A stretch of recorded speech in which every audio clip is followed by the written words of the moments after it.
আমাদের এখনকার যে দৈনন্দিন জীবন, যেখানে আমাদের বেশিরভাগ কাজকর্ম ঘরের ভেতরে, হয়তো কম্পিউটার স্ক্রিনের সামনে বা কোথাও বসে কাজ করা হচ্ছে, ইনডোরসে কাজ করা হচ্ছে, সূর্যের আলোর থেকে প্রায় অনেকটাই দূরে। যখন অফিসে ঢুকছেন তখন সূর্য উঠছে না, যখন অফিস থেকে বেরোচ্ছেন তখন সন্ধে হয়ে যাচ্ছে।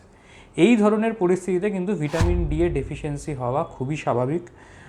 এখন দেখা যায় যে ভিটামিন ডি এর ডেফিসিয়েন্সি অনেক তরুণ যারা আছে, এমনকি স্কুল যাচ্ছে এরকম ছাত্রছাত্রীদের মধ্যেও এই ধরনের ভিটামিন ডি এর ডেফিসিয়েন্সি পাওয়া যাচ্ছে। এই ভিটামিন ডি এর ডেফিসিয়েন্সি হলে ভিটামিন ডি এর সাপ্লিমেন্টেশন নিতে হয়। এটা মুখে খাওয়ার ট্যাবলেট বা ক্যাপসুল হিসেবে যেমন পাওয়া যায়, যেটা হয়তো প্রতি সপ্তাহে একদিন করে নিতে হয় প্রথম কিছুদিন, তারপরে মাসে মাসে নিতে হয়। আবার ইনজেকশনও পাওয়া যায় ভিটামিন ডি এর, যেটা যদি খুব বেশি ভিটামিন ডি আপনার শরীরে কম থাকে তাহলে তাকে আরও তাড়াতাড়ি দ্রুত বাড়াতে সাহায্য করে থাকে।